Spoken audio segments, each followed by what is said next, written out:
Bonsoir à tous et bienvenue dans Ça vous regarde. Bonsoir Mathieu Sapin. Bonsoir. On est ravis de vous accueillir ce soir. Vous êtes un dessinateur de BD assez iconoclaste. Votre truc, c'est de raconter le réel vu de l'intérieur en vous mettant en scène. Vous l'avez déjà fait dans le milieu de la politique, dans le milieu du cinéma. Et là, cette fois, vous vous êtes immergé pendant un peu plus d'un an dans le milieu de la police et de la gendarmerie. Et ça donne une BD à la fois drôle et instructive. On en parlera dans la seconde partie de l'émission. Mais avant cela, on s'intéressera au match Bruno Retailleau-Laurent Wauquiez. Qui, pour diriger la droite, les adhérents votent ce week-end. On fera donc le bilan de cette campagne interne, bilan de la stratégie des deux candidats. Et on essaiera de se projeter sur la suite.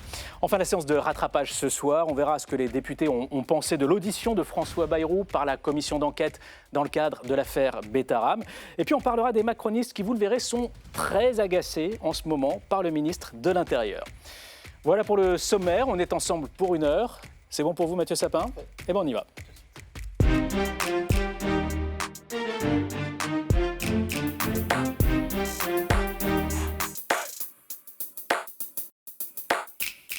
La droite se choisit donc son chef ce week-end, qui de Bruno Retailleau ou Laurent Wauquiez va l'emporter. Quelles conséquences politiques faut-il en attendre ?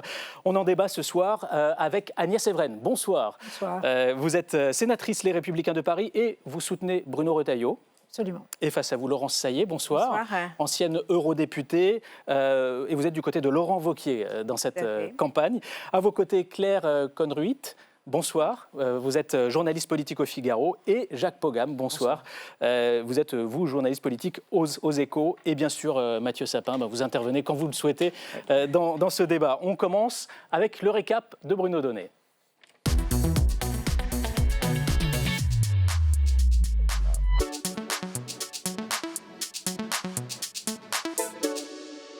Bonsoir Bruno. Bonsoir Clément, bonsoir à tous. Et dans ce récap, un match des positionnements. Oui, entre Bruno Retailleau d'un côté et Laurent Wauquiez de l'autre, les différences sont minces. Ces deux-là sont d'accord sur à peu près tout. Pour autant, ils sont bien obligés de se départager. Car au-delà du match pour la simple présidence des Républicains, ce qui se joue maintenant, c'est déjà le coup d'après. Je sais très bien qu'en France, les clés, elles sont à l'Élysée. Donc est-ce que mon objectif, c'est d'être candidat à l'élection présidentielle ? Oui. Laurent Wauquiez l'avoue sans aucune difficulté, il souhaite être le candidat de la droite pour 2027. Et voilà pourquoi les deux impétrants ont donc choisi de s'affronter sur le pur terrain du positionnement. Alors, de son côté, Bruno Retailleau a fait le pari d'entrer au gouvernement, pariant sur le fait qu'il pourrait, le moment venu, faire valoir ses actions et surtout son bilan. Écoutez, j'ai été le Premier ministre de l'Intérieur. Souvenez-vous, ça a créé une polémique. À assumer le fait qu'aujourd'hui, dans les conditions actuelles, l'immigration n'est plus une chance pour la France. À l'inverse, la posture que s'est choisie Laurent Wauquiez, cette fois, c'est celle du candidat de droite chimiquement pur, celle d'un homme libre, puisque non soluble dans le macronisme. Vous allez voir que c'est pas trop mon genre, moi, le en même temps. Et que ma proposition n'est pas la dilution dans le macronisme, ni dans ce gouvernement, ni dans le projet que je veux.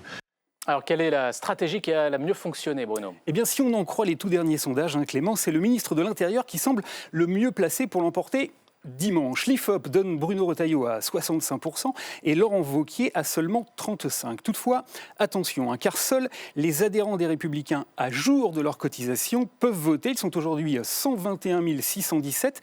C'est 3 fois plus qu'en 2024, où il n'était alors que 43 859. Mais c'est très peu pour établir des enquêtes d'opinion réellement fiables. Voilà pourquoi Laurent Wauquiez, lui, il a choisi pendant toute la campagne de jouer la carte d'un candidat à droite toute et qu'il n'a pas hésité à formuler des propositions parfois assez insolites. Vous prenez ces OQTF dangereux et vous les mettez face à un choix qui est très clair. C'est soit vous rentrez chez vous, soit vous partez à Saint-Pierre-et-Miquelon, à 4000 km de la métropole. Saint-Pierre-et-Miquelon lui a donné une image très radicale, tandis que Bruno Retailleau, lui, a plutôt parié sur une incarnation statutaire, endossant tout à la fois le costume du ministre de l'Intérieur et l'héritage rhétorique d'un certain Nicolas Sarkozy. Je veux frapper les narcotrafiquants, les narco-dealers et surtout les narco-racailles au porte-monnaie. Alors, racaille contre Saint-Pierre-et-Miquelon, les résultats seront connus dimanche soir à 18h. J'ignore, Clément, s'il faut voir là un petit indice, mais sachez que Bruno Retailleau a annoncé qu'il prendrait la parole au siège parisien des Républicains, alors que Laurent Wauquiez a fait savoir qu'il resterait chez lui au Puy-en-Velay. Merci beaucoup Bruno Donnet. On va revenir bien sûr sur la stratégie des deux candidats pendant cette campagne, mais d'abord j'aimerais avoir votre bilan à vous en quelques mots. On va commencer par vous, Agnès Evren, qui soutenez donc Bruno Retailleau. Qu'est-ce que vous retenez de cette campagne? Qu'est-ce qui vous a marqué? Ce qui m'a marqué, c'est que chacun des deux candidats était fidèle à lui-même. Ce qui m'a marqué, c'est qu'heureusement, on a échappé à la guerre des chefs, parce que pour faire la guerre, il faut être deux. Et que Bruno Retailleau, à aucun moment, n'est descendu dans l'arène, en fait. C'est-à-dire qu'il n'a pas répondu aux coups qui ont été portés? Non, mais après, c'est une campagne. Vous savez, on est dans la même famille politique. On n'est pas des adversaires, on est des concurrents. Ils ont tous les deux systématiquement porté le drapeau LR dans chaque élection. Il n'y a pas de débat. La seule chose, en effet, il fallait que l'un ou l'autre sorte du lot. Et moi, je trouve que Bruno Retailleau, il s'est révélé tel qu'il est, c'est-à-dire qu'il est là et les électeurs, les adhérents en tout cas, votent pour lui pour ses convictions. Et qu'à aucun moment, il n'est descendu, encore une fois, dans l'arène pour essayer de donner un coup ou diviser ou mettre de l'huile sur le feu. Et donc, j'ai trouvé que c'était franchement une campagne de bonne tenue. Je n'ai pas entendu de nom d'oiseau. Après, évidemment, voilà... Laurent Wauquiez a essayé un peu de le déstabiliser, mais ça n'a pas fonctionné. Moi, ce que je constate surtout, c'est cet engouement incroyable dans toutes les fédérations, avec des chiffres d'adhérents qui sont allés exponentiels. On l'a vu avec moi, je préside les Républicains de Paris. On est passé de 2800 le 4 janvier à 10 200 au 17 avril. Ça démontre bien que la participation de Bruno Retailleau au gouvernement a été très impactante. Vous y voyez un signe positif pour Bruno Retailleau? Pourquoi plus Bruno Retailleau que Laurent Wauquiez? Mais parce que lui, il n'est pas entré au gouvernement. Et je trouve que Bruno Retailleau a pris ses responsabilités et qu'au sein du gouvernement, il a incarné la droite et il l'a incarné avec fermeté, sans compromission, avec une seule boussole, le retour à l'ordre. Et aujourd'hui, les Français, c'est ce retour à l'ordre dont ils veulent. Et il a assumé aussi, il faut le dire, la droite telle qu'elle était, parce que nos électeurs n'en peuvent plus d'une droite à l'eau tiède, dans l'ambiguïté. Et voilà. Et il y a on va se tourner vers Laurence Saillet. Vous retenez quoi de cette campagne? Je pense que c'est une campagne qui était très intéressante, parce qu'elle permet de voir une véritable différence entre les deux candidats. Bien sûr, il y a un corpus idéologique commun, et heureusement encore, mais il y a une vraie différence de stratégie. Parce que ce qui va se jouer, si vous voulez... Qu'est-ce que vous entendez par différence de stratégie? Chacun voit différemment, si vous voulez, l'avenir du Parti Les Républicains. Qu'est-ce qui va se jouer dimanche? Très clairement, soit le parti sera sous la présidence d'un candidat qui est au gouvernement, certes qui peut prendre des positions différentes que François Bayrou ou d'autres ministres, mais qui ne pourra jamais aller en frontal contre le Premier ministre ou contre un autre ministre, ou alors une droite qui sera dirigée par un président qui pourra mettre la pression. Qui pourra mettre la pression tout en restant au gouvernement, parce que voilà, je vais aller au bout de mon... J'en sens que ça fait bouillir Agnès Evren, mais je vais aller au bout de mon raisonnement quand même. Allez-y. Ou alors un président qui pourra aller à l'affrontement ou mettre la pression. Je vais vous prendre deux exemples clairs. Le budget. Monsieur Retailleau ne pourra pas se confronter, affronter son propre collègue ministre du budget, collègue ministre d'économie, ses collègues de Bercy, s'il y a une augmentation d'impôts. Laurent Wauquiez pourra le faire. On va prendre un exemple sur l'exemple du port du voile dans la pratique sportive. Certes, M. Retailleau a donné la position qui est la nôtre à tous à droite d'interdire, mais il ne peut pas mettre la pression. Donner une position, c'est une chose, mais se confronter et mettre la pression, c'en est une autre. Donc c'est deux avenirs de la droite qui sont totalement différents. Mais Bruno Retailleau, il a dit clairement qu'il voulait rester au gouvernement s'il était élu président du parti, donc qui cumulerait ces deux casquettes. Il y a juste un principe de réalité, c'est qu'aujourd'hui, d'après les sondages, il fait partie du trio des personnalités politiques les plus populaires de France. Ça démontre bien que sa participation au gouvernement a été mais que ça limite sa capacité d'agir politiquement, de peser. Je voudrais répondre à Laurent Saillet, qui est totalement incohérent. Laurent Wauquiez était le premier à soutenir l'entrée de la droite au gouvernement à l'époque où Michel Barnier a été appelé par le président de la République. Vous comprenez pas ce que j'ai dit? Je n'ai pas dit qu'il ne devait pas être au gouvernement, j'ai dit qu'il ne pouvait pas être au gouvernement et donc, président de parti. Il soutenait l'entrée de Bruno Retailleau au gouvernement et aujourd'hui, il trouve qu'il manque d'indépendance. À l'époque, la droite a pris ses responsabilités parce que, attendez, excusez-moi, il y a un malentendu là. La France était au bord du chaos après la dissolution parce qu'il n'avait pas de perspective gouvernementale sérieuse et on allait on a bien compris vos deux positions, mais j'aimerais juste le regard des journalistes politiques qui vous suivent sur le terrain. Je termine sur l'affrontement. Non, mais parce que vous répondez à quelque chose que je n'ai pas dit. Je n'ai jamais dit que M. Retailleau ne devait pas être au gouvernement. M. Retailleau avait dit que c'est une stratégie qu'il ne faut pas y être. Que M. Retailleau avait dit qu'il serait au gouvernement et donc qu'il ne serait pas président de parti. C'est lui-même qui l'a dit au départ, puisque les deux fonctions sont incompatibles. Monsieur Retailleau est au gouvernement et c'est une très bonne chose. Bon, et effectivement, ça a été validé par tout le monde. Mais il ne peut pas en même temps s'opposer ou mettre la pression à ses collègues. Alors, je voudrais juste donner On a compris que vous n'êtes pas d'accord sur ce point-là. Concrètement, il va à l'affrontement. Quand il dit que l'immigration n'est pas une chance... Allez, on Mais va il a pas... dit sur l'Algérie. On va pas discuter, débattre juste à deux. Claire Conduite, votre regard à vous sur cette campagne et ce que vous en retenez? Ce qu'on vient d'écouter illustre tout à fait les deux argumentations qui se confrontent entre le camp Wauquiez et le camp Retailleau. Mon regard sur cette campagne, c'est qu'en effet, il n'y a pas eu de guerre des chefs ouverte. Ça a été un peu une guerre sous-marine, peut-être une guerre tout en courtoisie des soutiens, mais il n'y a pas eu d'attaque frontale entre les deux candidats qui ont tous les deux bien compris que pour une fois que la famille politique des LR reprenait un peu de couleur, c'était peut-être pas le moment de la vie. On voit qu'il y a des vrais sujets là de mais dans la cordialité, qui ne portent pas forcément sur des lignes idéologiques, on est d'accord. Ce qui se joue ici, c'est deux choses. C'est à minima une question de personne et de personnalité, parce que idéologiquement, franchement, ce qui les sépare, c'est une feuille de papier Bible ou de papier Pléiade pour les laïcs. Plus globalement, ce que va montrer cette élection et surtout la suite, c'est deux lignes qui traversent le parti.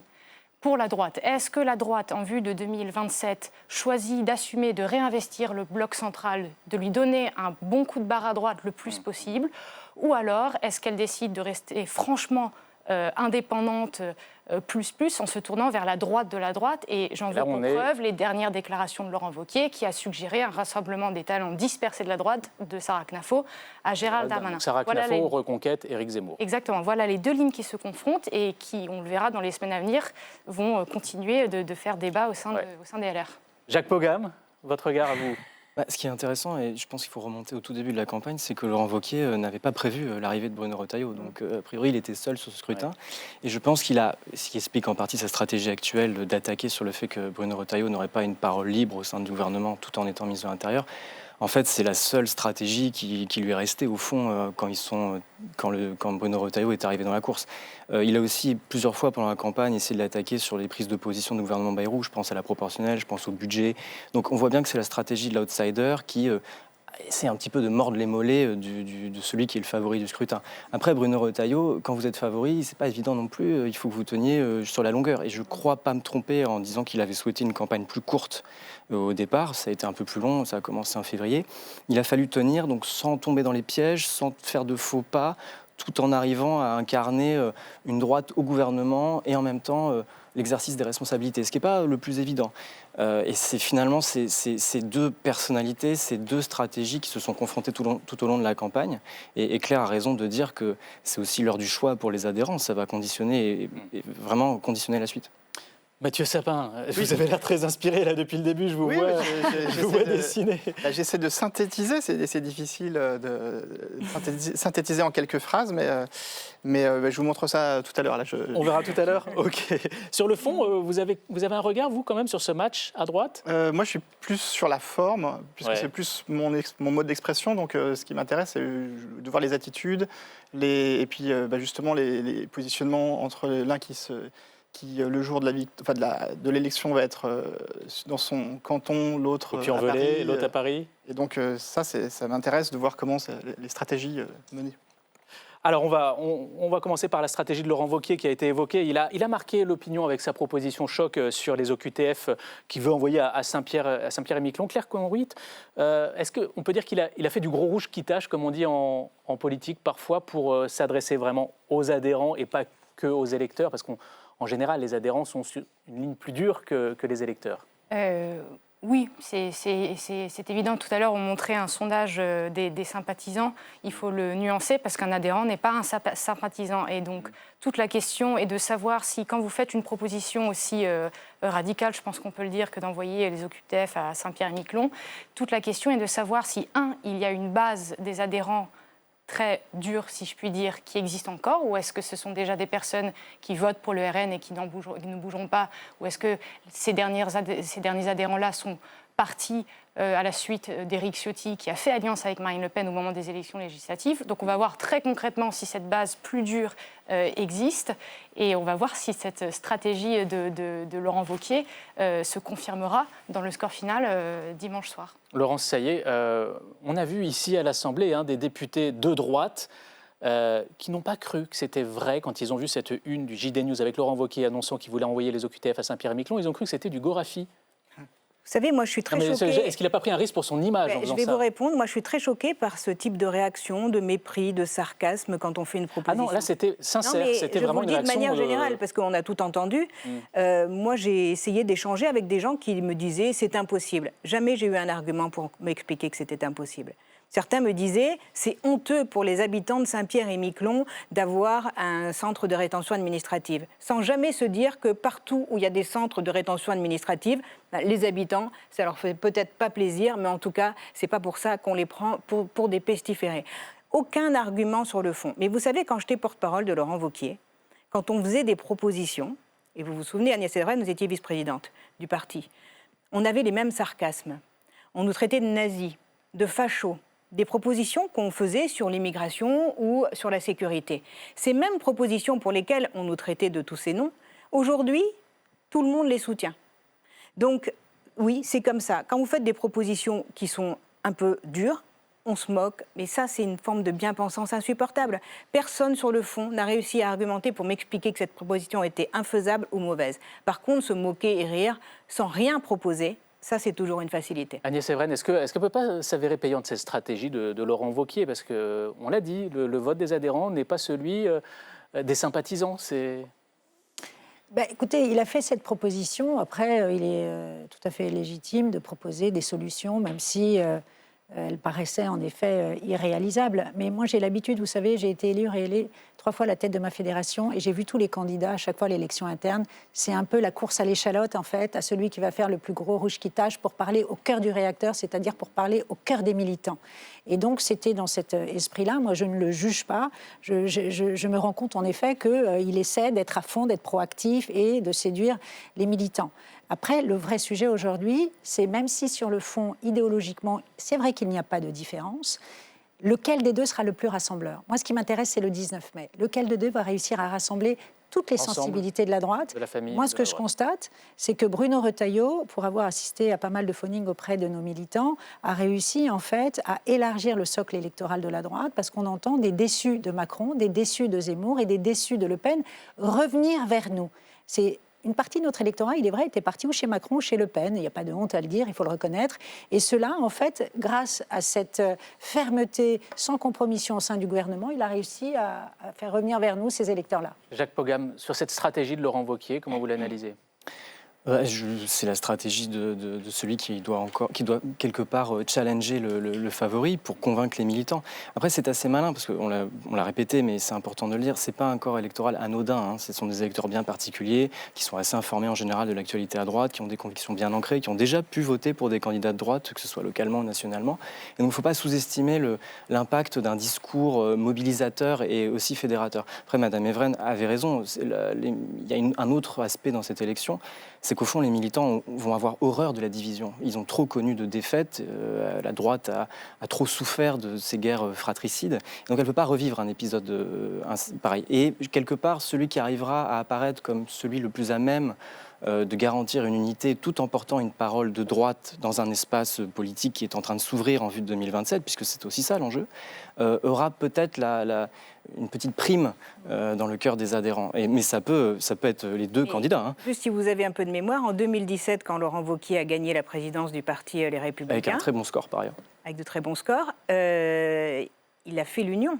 Tout le monde était autour de la table le lendemain. On était tous autour de la table. Il a su rassembler la famille politique. Qu'est-ce qu'il a mis en difficulté ? C'est l'échec de François-Xavier Bellamy, qu'il avait lui-même mis en place et qui aujourd'hui semble ne pas trop s'en souvenir. Ça, c'est un petit peu, ça fait un peu mal, mais c'est pas grave. Ce que je veux dire par là, c'est que le parti a très bien fonctionné jusqu'aux européennes. Ça fonctionnait très bien. On avait des comités stratégiques, il y avait des gens représentés dans le bureau politique par rapport au poids politique de tout le monde. Donc il a su faire cette démarche de rassemblement et je ne doute pas que lundi, il fera la même chose. D'ailleurs, il a proposé que M. Retailleau soit premier vice-président du parti. Moi, je ne suis pas inquiète pour lundi. Claire Conneruit, sur la stratégie de Bruno Retailleau à présent, cette double casquette de ministre et de candidat dont il souhaitait profiter, est-ce que finalement, ce n'est pas devenu un peu son boulet en fin de campagne ?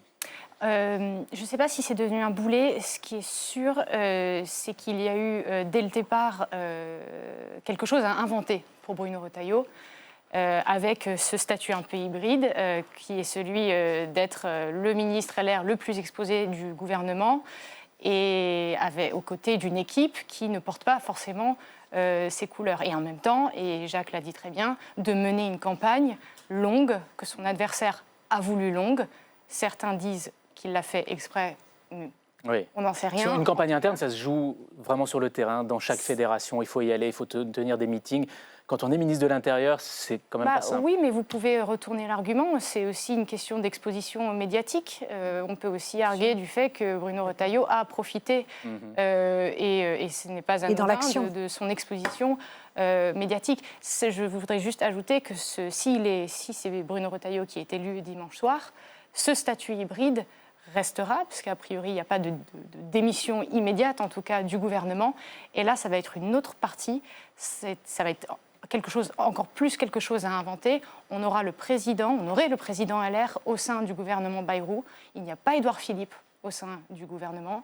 Il n'y a pas Gabriel Attal au sein du gouvernement. Le seul qui est à la tête d'un parti au gouvernement, c'est François Bayrou, c'est le MoDem, c'est-à-dire l'allié du macronisme. Et là, c'est sûr qu'il va falloir inventer quelque chose. Bon, on va s'intéresser aux adhérents. On l'a dit, ce sont eux qui vont trancher entre les deux candidats. Alors, comment est-ce qu'ils ont vécu cette campagne, eux ? Qu'est-ce qui va emporter leur décision ? On fait le point avec Maïté Frémont. Dans ce bar parisien, à quelques jours du vote, rencontre de Laurent Wauquiez avec ses soutiens. Parmi eux, Marie-Joséphine et Stéphane. Grâce à lui, nous allons reconquérir beaucoup d'adhérents qui nous ont quittés.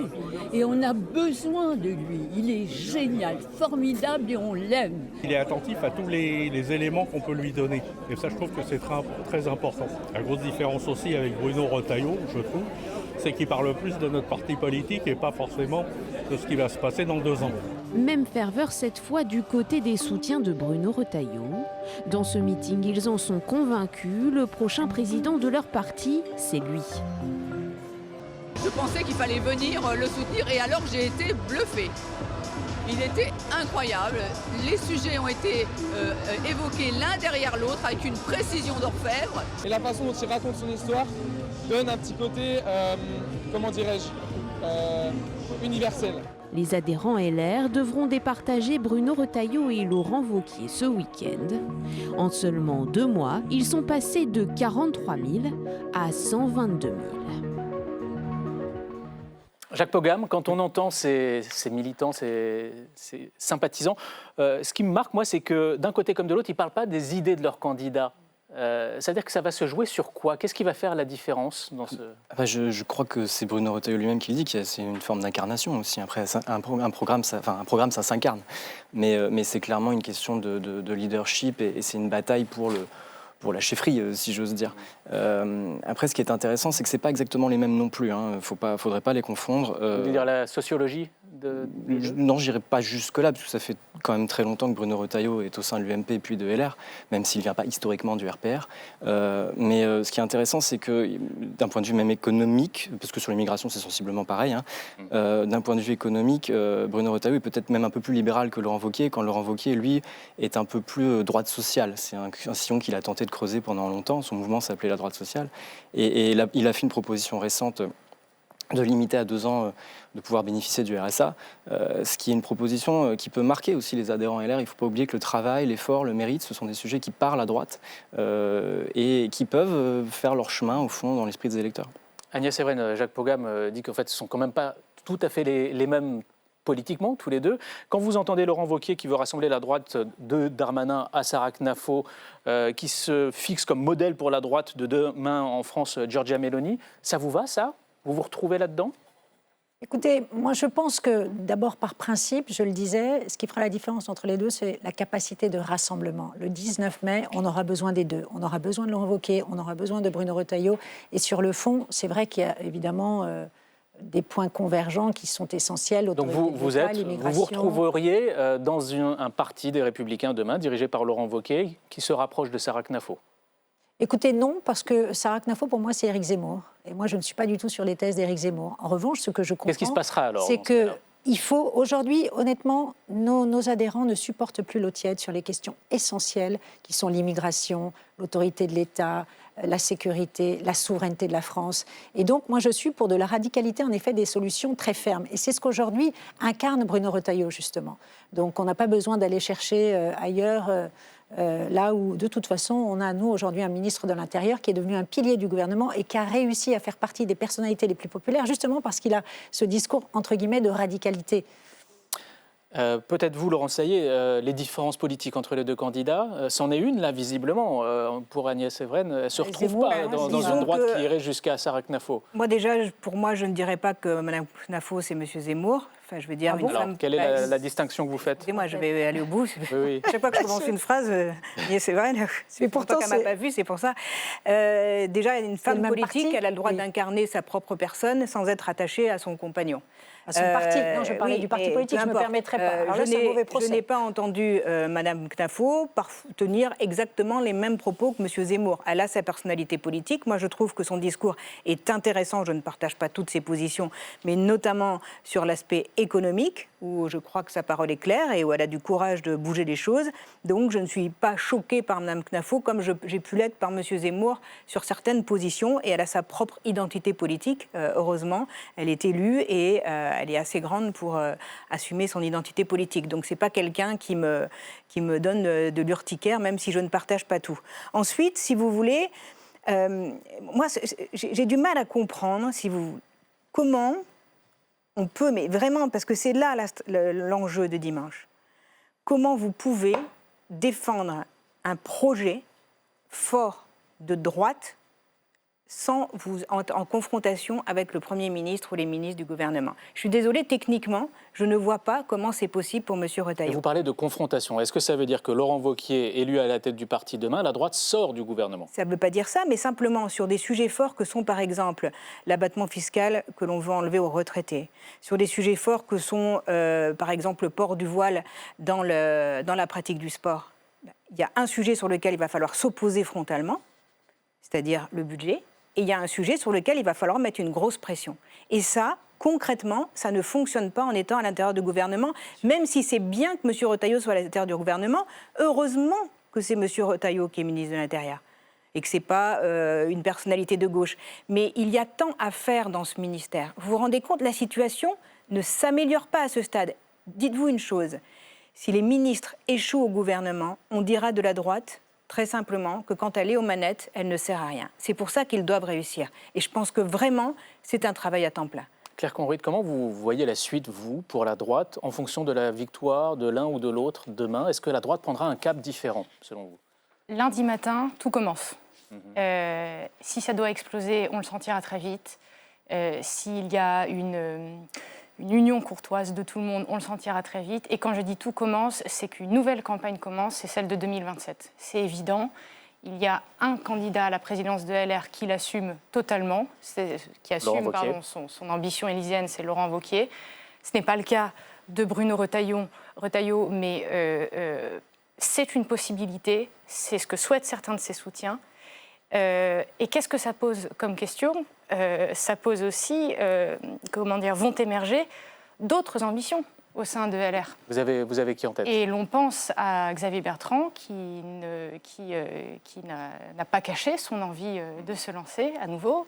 On pense au maire de Cannes, David Lisnard, et ça va être intéressant parce qu'aujourd'hui, ce sont des soutiens de Bruno Retailleau. Lundi matin... Est-ce qu'ils seront encore des soutiens de Bruno Retailleau? C'est ça la question. Est-ce qu'ils viendront pas en disant bon, maintenant il faut payer l'addition, organisons vite, ou alors lançons l'idée vite d'une primaire fermée? Je ne dis pas que ça va mal se passer. Je dis juste que non seulement il y aura potentiellement 2 ambitions élyséennes au sein de LR, mais plein d'autres petites aussi. Et là, il faudra s'organiser. Jacques Pogam, votre regard justement sur l'après-élection interne? Il y a une question qui se pose et qui sera intéressante à regarder, c'est si Laurent Wauquiez reste président du groupe des députés à l'Assemblée, puisque si vous auriez c'est vrai que personne ne pose cette question, mais bon, elle est moins... il y a quand même, je ne sais pas comment ça va se passer, mais ça veut dire que vous auriez Bruno Retailleau sur le banc des ministres, Laurent Wauquiez qui aurait perdu admettons. Enfin, c'est déjà ce qui se passe aujourd'hui. On voit dans l'hémicycle Laurent Wauquiez qui tape fort sur le gouvernement devant Bruno Retailleau qui est au banc des ministres. D'ailleurs, il tape sur le budget, mais je ne sais pas si c'est fait, si c'est un élément de la campagne en cours ou si c'est une idée qui poursuivra ensuite. Mais ça va être intéressant de voir la dynamique entre les deux, parce qu'il n'est pas impossible que Laurent Wauquiez n'abdique en rien ses ambitions si le score est par exemple plus serré que prévu. Et il peut toujours gagner, d'ailleurs. Là, ça réglerait la question. Enfin, il y aura une dynamique à l'intérieur du parti. Moi, je ne pense pas que le perdant aura forcément la défaite facile. Tout dépend du score, encore une fois. Mais il y aura, et Claire l'a très bien dit, il y a une myriade de petits candidats qui ont intérêt à ce que ce soit Bruno Retailleau. Et Bruno Retailleau, enfin, je ne crois pas me tromper, utilise souvent cette expression colline après colline. Il n'a pas tout à fait non plus répondu ni fermé la porte à la question. Agnès Evren, comment vous voyez les choses, vous ? Comment il faut gérer ces ambitions-là, qui sont déjà là pour certaines et qui vont s'affirmer très vite Écoutez, nous, on est parti de loin. On était donné pour mort politiquement. On devait disparaître. Et aujourd'hui, la droite a retrouvé des couleurs. On l'a dit, un triplé. On est passé de 43 000 à 120 000. Et j'en appelle, moi, à l'esprit de responsabilité de tous nos politiques, parce que la droite, aujourd'hui, a une responsabilité, pour moi, absolument historique. La droite, aujourd'hui, pour moi, a un boulevard. Pourquoi ? Quand on additionne, en fait, toute la gauche rassemblée, de la social-démocratie à l'extrême gauche, c'est un tiers de l'électorat. Et aujourd'hui, on le voit dans tous les sondages, on le voit dans tous les votes. Ce que veulent les Français, c'est moins d'immigration, en tout cas une immigration contrôlée, c'est plus de sécurité, c'est la souveraineté de la France. Et donc, mais il faut une primaire interne à la droite, il faut l'annoncer très vite. Voilà, il faut quoi ? Et donc c'est très simple, on est mort s'il y a plusieurs candidats, que les choses soient très très claires. Et donc évidemment, il faudra une incarnation. C'est pour ça que cette élection est très importante. La droite souffre de deux problèmes. Le premier problème, elle souffre d'un manque d'incarnation. Et la politique, c'est injuste, mais c'est d'abord et avant tout de l'incarnation. Ça va se régler dimanche. Et elle souffre d'un projet bien identifié. Parce qu'à tout moment, on pense qu'on peut ou rallier le macronisme ou s'aligner sur les positions du RN. Et donc, le contenant sera plus important que le contenu sera plus important que le contenant. Un dernier mot pour vous, Laurence Saillet. Très clairement, il ne faudra qu'un seul candidat de droite, ça c'est certain. Donc il faut une primaire aussi, vous ? Ce n'est pas une primaire, je ne pense pas. Laurent Wauquiez a dit qu'il soutiendrait, si ce n'était pas lui, celui qui est le mieux placé. Donc, sur quels critères on départage ? Sur quels critères, je pense que les militants ont quelque chose à dire. Vous savez, on essaie toujours de parler à la place des militants. On fait des sondages sympathisants. Un sympathisant, ce n'est pas un militant. Déjà, les militants, il faut les laisser voter, et puis après, on verra comment ils veulent choisir leurs candidats eux-mêmes à la présidentielle. Merci à tous les quatre d'être venus dans ce débat. Mathieu Sapin, c'est à vous. Montrez-nous un peu. Qu'est-ce que ça vous a inspiré, tous ces échanges ? Ouais, j'ai essayé de noter les phrases qui me marquaient. D'abord, au début, on parlait d'un des intéressés, donc Laurent Wauquiez, et cette question de Saint-Pierre-et-Miquelon. Alors c'est amusant parce que moi, pour la bande dessinée dont on va parler tout à l'heure, je suis allé à Saint-Pierre-et-Miquelon, j'ai passé une semaine là-bas, et donc évidemment, c'est pas du tout la même chose de parler de Saint-Pierre-et-Miquelon où on évoque un territoire comme ça et de le connaître. C'était pas un bagne pour vous là-bas ? Non, j'ai adoré. Et d'ailleurs, je salue les habitants de Saint-Pierre-et-Miquelon. C'était Enfin, en tout cas, j'ai un peu sursauté, j'avoue, quand j'ai entendu parler de cette proposition. Mais Agnès Evren. Alors, Agnès Evren. Après, on n'est pas des adversaires, on est des concurrents. Voilà. Lequel des deux sera plus rassembleur ? Ça, c'est les deux phrases que j'ai retenues surtout. Je ne sais pas si ça vous... C'est parfait. C'est les messages clés. Non, mais c'est parfait. Le rassemblement politique, ça compte. Et qu'est-ce que j'ai noté d'autre ? Laurence Saillet. Alors Laurence Saillet. Ah oui, c'est sur on revient toujours au même. Je vais peut-être te lire. Donner une position, c'est une chose, et se confronter au gouvernement, c'en est une autre. C'est toujours la même question, c'est avoir un pied dedans ou un pied dehors, et donc tout le problème de cette élection va être tranché dimanche. Voilà, donc là j'ai dessiné Claire. Ce qui se joue, c'est deux choses. Lundi matin, une nouvelle campagne commence, celle de 2027. C'est aussi une question d'exposition médiatique. Oui, alors donc la question de 2027, moi c'est aussi ce que je me suis dit, parce qu'à l'arrivée, on le sait quand même, en France, c'est un peu notre problème, c'est que sitôt une campagne terminée, au bout de quelques temps, c'est la campagne d'après qui intéresse. Et là, on est donc en 2025, mais on commence déjà à se projeter. Et évidemment, alors vous avez parlé de plusieurs candidats, mais pas de Gérald Darmanin, et je pense aussi qu'il est dans sa tête. Oui, je m'en étais tenue au LR. Au socle LR. Oui. Et parce que Mathieu a suivi Gérald Darmanin en partie pendant son immersion au ministère de l'Intérieur. Donc. Et puis voilà, Jacques Pogam. C'est tout à fait juste. Ouais. Ça, je suis d'accord avec ça aussi. C'est une question d'incarnation. C'est vraiment ça qui se joue. Et c'est là qu'on en revient à la forme aussi, c'est-à-dire que qui on a envie de voir sur la photo. Et voilà. Et j'ai une dernière remarque un peu provoque à dire, mais c'est amusant comment la figure de Nicolas Sarkozy est jamais évoquée. J'ai l'impression que c'est un peu Voldemort. Et je ne sais pas comment c'est ressenti chez vous, mais on ne lui demande pas son avis, on ne veut pas du tout... La page est tournée peut-être. Non, franchement, les deux candidats en parlent régulièrement. Et puis je sais que Laurent Wauquiez a rencontré Nicolas Sarkozy il y a 15 jours. Donc je pense qu'il reste quand même une référence chez nous et on en est toujours très fiers. D'accord. Bon, merci à tous les quatre. On surveille les résultats donc dimanche soir aux alentours de 19h a priori. Et on en reparlera évidemment sur l'antenne d'LCP. Mathieu Sapin, on va parler de vous, donc à présent. Oui. Dans le monde de la BD, vous avez développé un genre à part, des BD qui racontent le réel de l'intérieur. Alors, vous avez fait ça avec Gérard Depardieu, avec François Hollande en 2012. Vous avez suivi aussi la dernière présidentielle. Vous êtes un peu un touche-à-tout. On vous reçoit aujourd'hui donc pour votre dernière BD. Vous avez passé plus d'1 an en immersion dans la police et la gendarmerie. Le résultat, on voit cela avec Marion Becker. Si on vous invite, Mathieu Sapin, c'est pour votre nouvelle BD, À l'intérieur. Une immersion dans le quotidien des services du ministère de l'Intérieur, le plus secret des ministères. Pendant 1 an et demi, vous avez découvert tous les services, BRI, BRB, STUP, BPM. Chacun des chefs vous explique ses missions et ce qui se cache derrière les nombreux sigles. GAV, c'est pour garde à vue. Et MEC, c'est pour désigner un mis en cause. Avec humour, vous plongez dans cet univers inconnu que vous regardiez jusque-là avec réticence et curiosité, vous qui êtes pacifiste et avez été objecteur de conscience.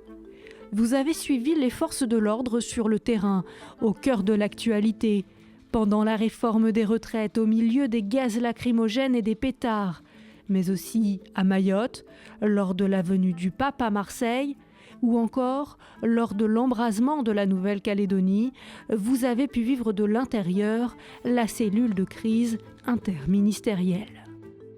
Mathieu Sapin, vous avez surtout observé et écouté les hommes et les femmes de ces forces de l'ordre. J'aime pas qu'on me juge par rapport à ce que je n'ai pas fait ou ce que j'ai fait. Le mot d'ordre dans la police, c'est restons cachés, vivons cachés. C'est le paradoxe français, on veut qu'il y ait de la sécurité, mais on veut qu'il n'y ait aucun contrôle. Vous avez capté leur ressenti et leur vision de ce métier, pas comme les autres. Alors Mathieu Sapin, votre BD elle commence très fort. Vous êtes propulsé dans une manif contre la réforme des retraites.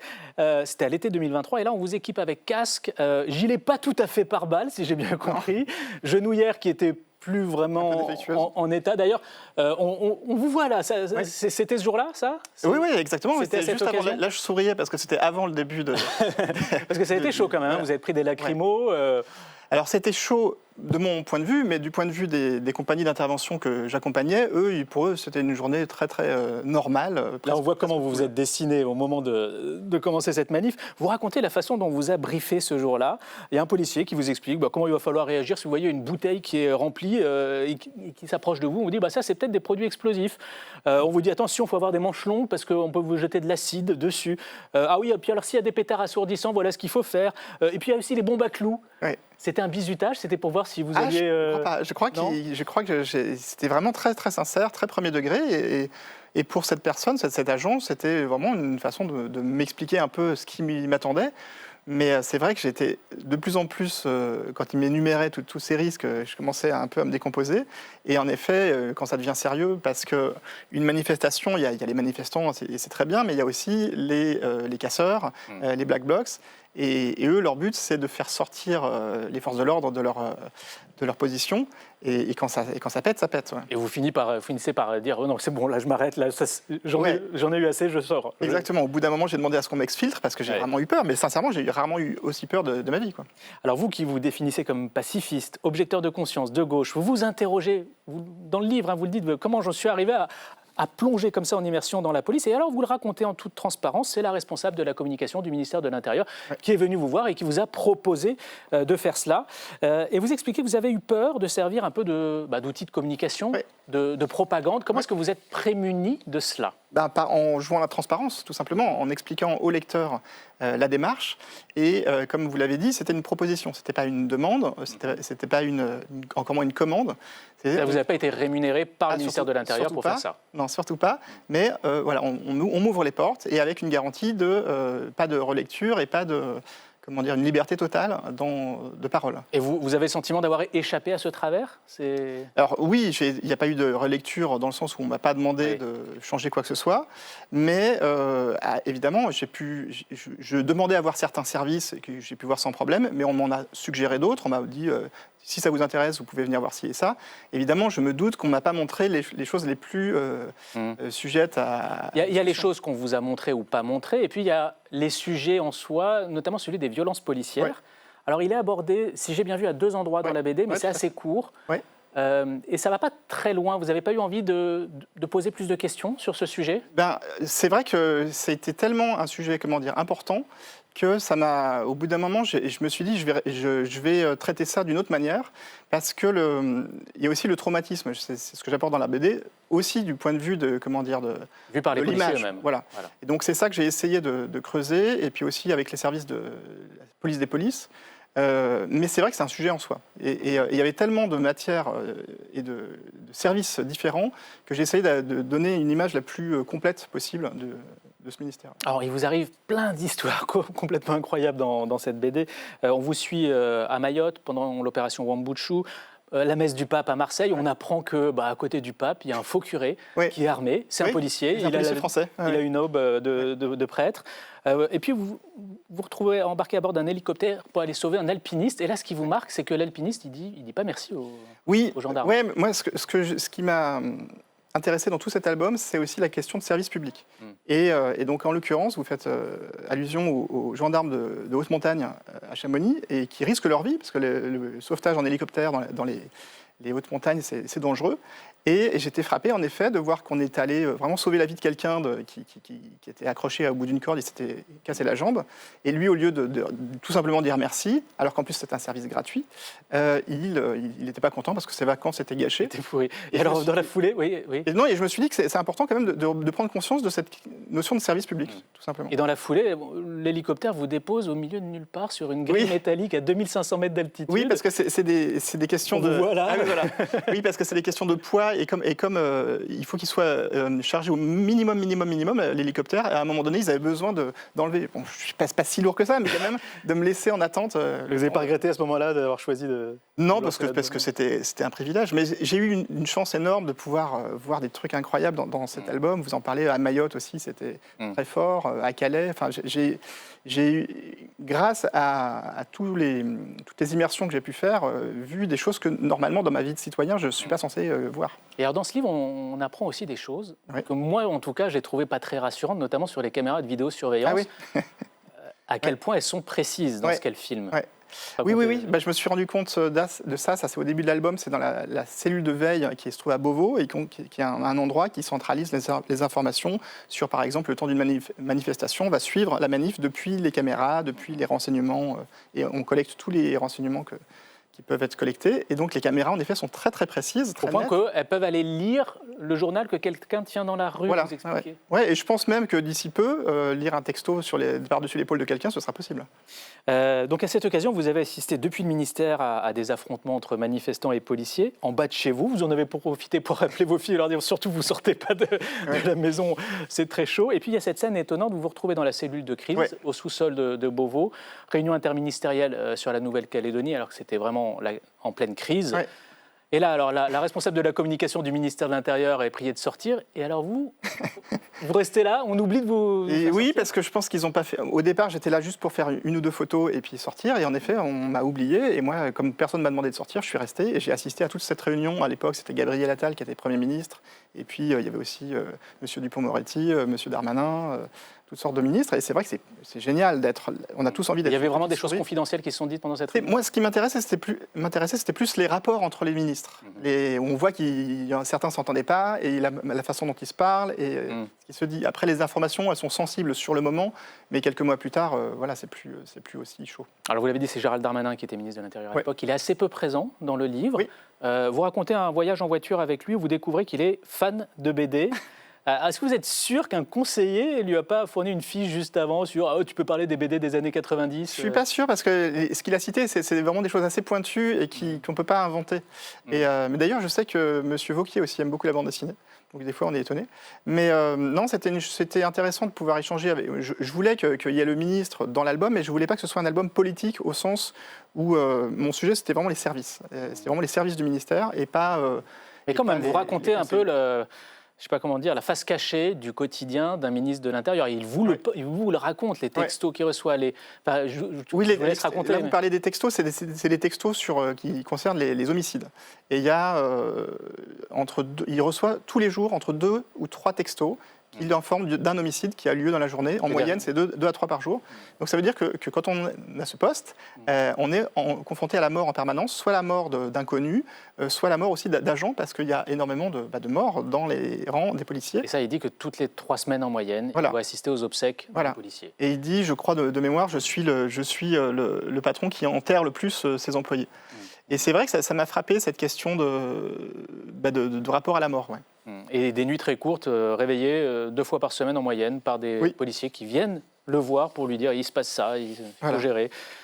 Qu'est-ce que vous retirez, vous, d'un point de vue personnel de cette expérience? Votre regard sur la police, il a évolué? J'ai essayé de montrer le côté aussi, d'abord la variété des services, mais aussi l'aspect humain, dans le sens où quand on voit un policier, on voit avant tout un uniforme, mais j'ai essayé d'aller au-delà de cet uniforme et de discuter avec les gens.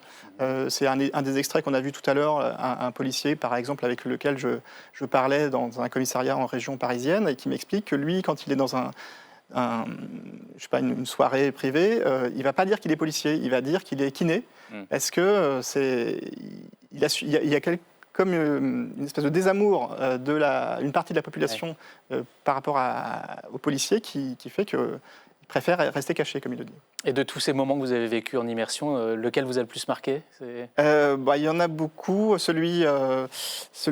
Mayotte, c'était très fort aussi, parce qu'il y a notamment dans la forêt, quand j'accompagnais les gendarmes, et qu'on a dû être confronté à des plantations illégales, et on voit comment ça mêle... l'épisode en question mêle des questions de rapport à l'écologie, à l'immigration, à la... Mayotte, c'était très fort. C'était ce moment-là le plus marquant. Une dernière question, est-ce que, pour vous, ce que vous faites, c'est un travail de journaliste ou pas? Comment vous vous situez par rapport à ça? Moi, je suis vraiment à la frontière, dans le sens où je suis un artiste à l'origine, mais j'essaie de faire une démarche journalistique, où je vais vraiment dire la vérité, ma vérité, en tout cas, les choses que j'ai comprises. C'est un peu comme du gonzo journaliste, oui, vous vous mettez en scène, vous parlez à la première personne, mais vous avez une matière journalistique. Voilà, mais je vais aussi utiliser l'humour. On ne l'a pas dit, mais il y a eu beaucoup de gags dans le... Et d'autodérision. Et d'autodérision. Et donc c'est ça qui va faire que ce n'est pas exactement du reportage aussi sérieux qu'on pourrait l'attendre. C'est quoi votre prochain projet? On vous voit à la fin devant Notre-Dame. Ah oui, j'ai eu la chance de passer beaucoup de temps sur le chantier Notre-Dame, et donc je vais raconter cette énorme aventure aussi. Eh ben, on a hâte de voir ça. Merci beaucoup. Merci. Je rappelle le titre de votre bouquin, À l'intérieur, sous le label Charivari, aux éditions d'Argo. Vous restez avec nous, Mathieu Sapin. C'est la séance de rattrapage à présent.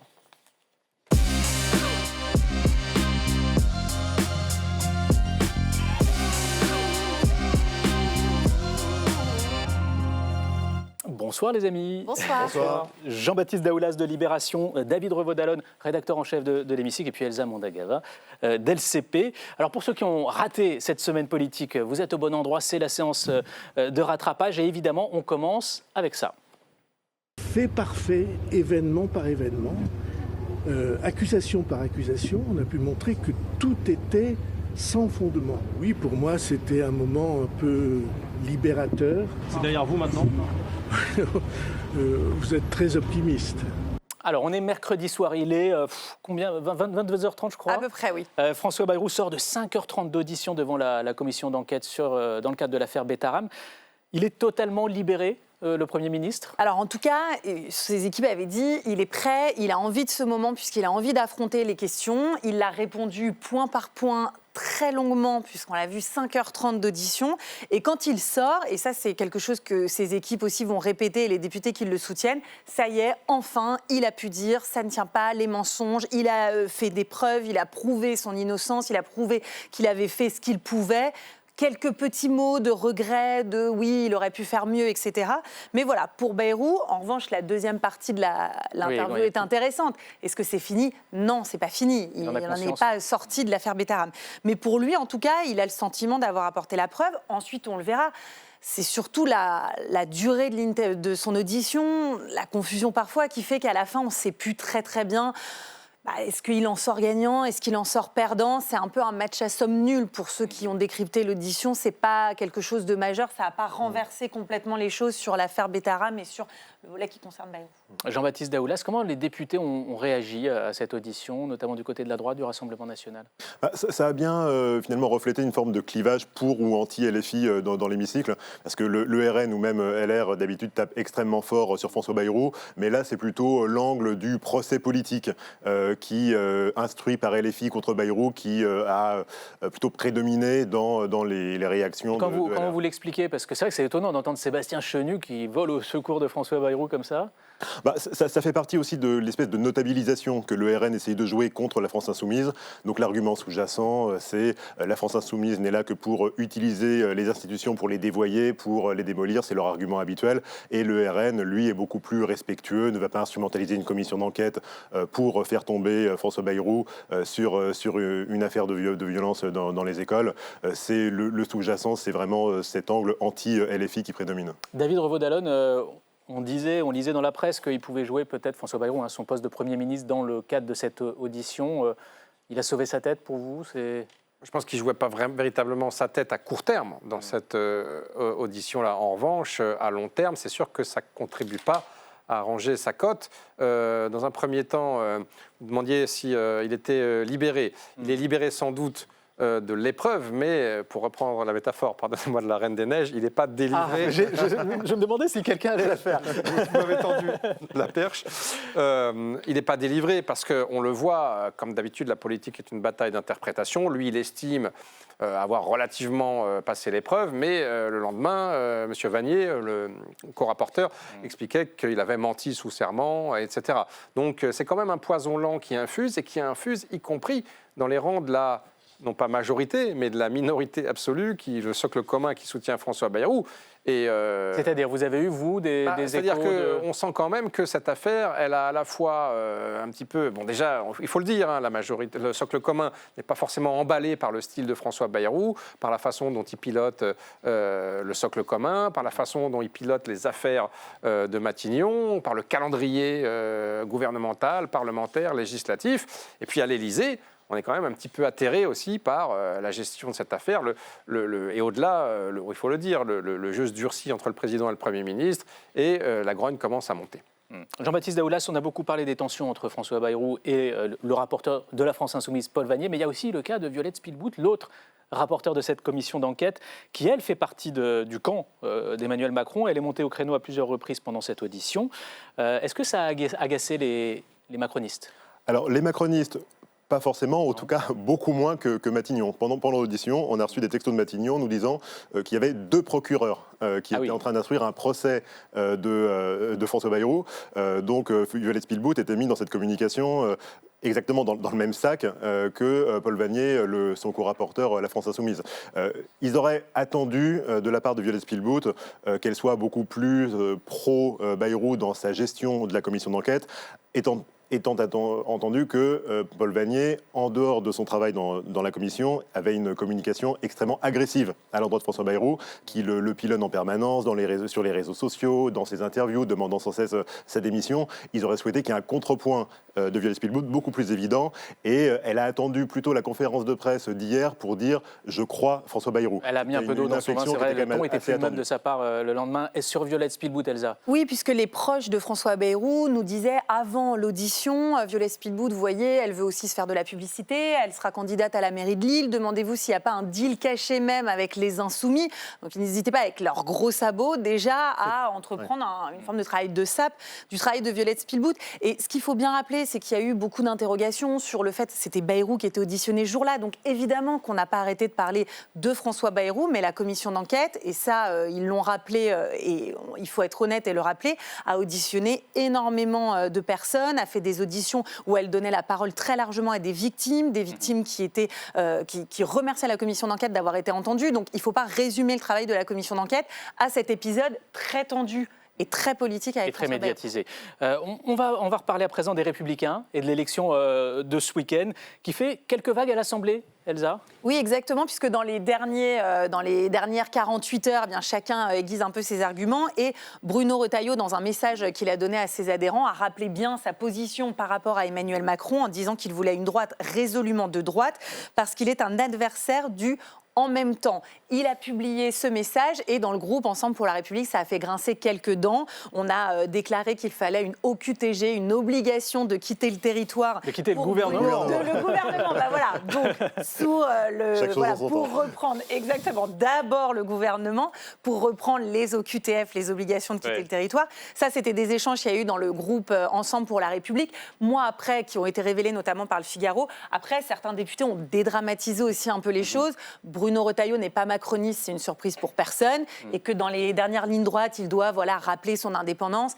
N'a pas choqué plus que ça. Mais c'est vrai qu'on n'est pas forcément fan de Bruno Retailleau chez certains dans le groupe Ensemble pour la République. Est-ce que ça veut dire, David Revaud-Dallon, que le jour d'après, ça s'annonce compliqué pour Bruno Retailleau au gouvernement? D'abord, il faut comprendre qu'il y a une dynamique d'éloignement par rapport au macronisme dans cette primaire LR, parce qu'on a quand même deux concurrents, dont l'un, Laurent Wauquiez, ne cesse d'expliquer qu'il ne faut pas se compromettre avec la Macronie, ne pas participer au gouvernement et qui adopte une ligne de droite dure. Je rappelle, puisqu'on parle des OQTF, qu'il voulait les envoyer les plus dangereux à Saint-Pierre-et-Miquelon, même Marine Le Pen disait que c'était délirant. Et donc forcément, Retailleau, il est embringué dans cette dynamique et il est obligé de prendre ses distances. On ne l'a pas senti très très mobilisé au lendemain de l'intervention du président mardi dernier. Et puis, la vraie question, pour y répondre, est-ce qu'il n'a pas intérêt finalement à jouer, pardonnez-moi cette deuxième métaphore cinématographique, prends le parti et tire-toi, c'est-à-dire s'emparer de LR et dans un deuxième temps quitter le gouvernement pour monter et lancer sa petite entreprise. Très vite, parce que je vois que Mathieu Sapin est en train de dessiner et j'aimerais qu'on voit un peu ce qu'il a fait, mais il nous reste très peu de temps sur Emmanuel Macron. Aux 20h, en début de semaine, on n'en a pas parlé là depuis le début. Pourquoi on a envie de dire tout ça pour ça finalement? C'est le plus tragique pour un président de la République. Ça avait un petit peu frappé François Hollande. Il préfère être agressé, être critiqué, être un peu houspillé que de passer dans l'indifférence générale. Et c'est un peu, hélas, pour lui, ce qui s'est passé pour Emmanuel Macron. Jean-Baptiste Daoulas, je dis tout ça pour ça parce qu'on nous avait fait miroiter des référendums qui ne sont pas vraiment au rendez-vous finalement. Oui, et en fait, ce qui est terrible, c'est qu'on a 3 heures d'interview, assez longue, assez dense, et finalement aucune annonce. Et ça ressemble à une forme de mise en scène de son impuissance. Ce qui n'était pas tellement le but recherché. Il y a eu une sorte de recul sur le référendum. C'est même l'effet inverse qui a été recherché. Oui, exactement. Et alors pourquoi il n'a pas fait ses annonces? Elsa, peut-être? Alors, on nous dit que c'était prévu qu'il annonce quelque chose. Finalement, il a reculé. C'est compliqué. Effectivement, en plus, il reprenait un peu de force, un peu de souffle, notamment sur la scène internationale, Emmanuel Macron. Et là, ses soutiens disent c'est un peu dommage, puisque du coup, il se musclait et ça ne va pas servir, sa séance de musculation, de faire 3 heures pour qu'à la fin, on en retienne quasiment rien. Merci à tous les trois. Mathieu Sapin, j'entendais votre feutre là qui grattait le papier pendant... C'est une déformation professionnelle, vous savez. Alors Non, c'est toujours pareil. J'aime bien noter des petites phrases à la volée. La notabilisation que le RN essaye de jouer contre LFI. J'aime bien le mot notabilisation du RN. L'OQTG. Ouais, OQTG, ça j'avais pas entendu. Ça, c'est OQTG. La commission d'enquête a entendu énormément de personnes. Voilà. C'est vrai. Et puis, avec David Revaud-Dallon, j'étais obligé évidemment de reprendre la citation Disney. De la Reine des Neiges, évidemment. Est-ce que vous allez nous le faire en musique? C'était osé, comparer la Reine des Neiges à François Bayrou. Moi, j'attends que vous nous le chantiez maintenant. Oui. Et voilà, et c'est vrai que l'intervention télévisée d'Emmanuel Macron, je ne l'ai pas vue. Déjà, donc c'est que... et j'ai eu la sensation de manquer un truc incroyable. Elle a quand même été vue, je crois, par plus de 5 millions de téléspectateurs. Ouais. Mais j'ai l'impression que de plus en plus, ça s'émousse. Cette arme de la prise de parole télévisuelle pour le président, ça devient de moins en moins exceptionnel, quoi. Donc, il faut faire attention. Ce sera le mot de la fin. Merci beaucoup à tous les quatre d'être venus sur le plateau de Ça vous regarde. L'émission touche à sa fin, donc bonne soirée à tous et bon week-end sur LCP.